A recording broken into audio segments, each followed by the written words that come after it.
Hi, Goddess of Love here again. Kamusta kayo dyan mga goddess ko? So, another short reading na naman tayo today for the fire signs, Aries, Leo, and Sag. So, let's see anong message sa inyo ng inyong person, ng inyong iniisip na person, mga fire signs. So, yeah, tignan natin kung may message ba sila or anong message nga sa inyo ng inyong person.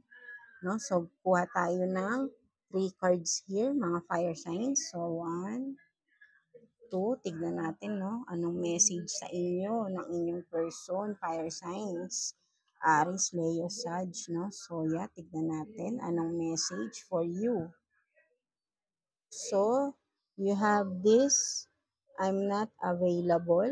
So, for some of you, no, fire sign, no, ang iniisip niyong tao is not available na, no? Maybe is in a relationship na rin siya, no? So, kumbaga, hindi na siya available in a relationship or maybe married na rin siya, no? For some of you, no? Kayo lang din nakakaalam nito, no? Fire signs. So, yeah.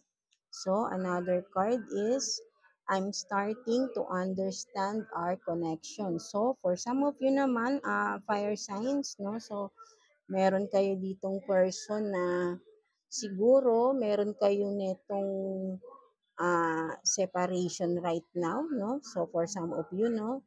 And now, naiintindihan niya na kung anong connection meron kayo. Maybe, may pagsisisi tong tao na ito, no? Dahil baka may nagawa ito sa inyo, mga fire signs. So, ngayon niya nare-realize ano yung kahalagahan ng relationship nyo, no? Yung naging relationship nyo, no? So, ngayon niya naiintindihan, no? Before siguro napaka-immature niya. So, kaya nagkaroon ng separation sa inyo, no? Mga fire signs. So, right now, ito ang sinasabi niya, no? I'm starting to understand our connection. So, yeah. Ngayon, nare-realize niya na anong connection meron kayo. So, maybe, nagsisisi din tong tao na ito, no? So, kayo lang ang makakaalam nito, no? Fire signs, kung sino tong person na to, no? So, yeah. And the last one is, I lost myself for a little while. So, for some of you fire signs, no? Meron kayo ditong person, no? Maybe, pwedeng in relationship pa rin kayo nito or kung wala man, no? Take what's resonate, no? But I think this person is still in love with you, no? So, I lost myself for a little while. So, maybe, pwedeng kapag magkausap kayo, medyo na,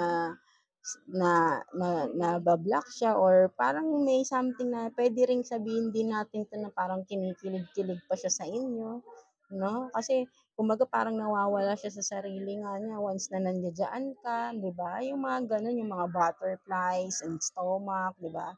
Yung mga gano'n parang teenager ba, no, right? No? So I think this one is your person is still with you, no? You are still both together, no? So ito kumbaga super in love siya sa inyo, no? Mga fire signs natin, no? So kumbaga parang pag nandiyan kayo, magkasama kayo, no?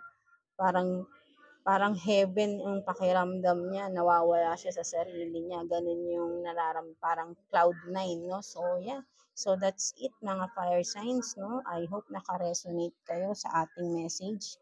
I mean, message ng inyong persons, no? So, iba-ibang energies to, no? So, kayo na lang ang kung makaka-relate kayo, no, right? So, yeah, that's it, mga fire signs, no? Aries, Leo, Sag. So, until next reading natin, no? See you again, no? And thank you for watching, fire signs, Aries, Leo, Sag. And please like and subscribe sa ating channel. And, yeah, God bless you all, mga fire signs natin dyan. And, yeah, thank you, fire signs.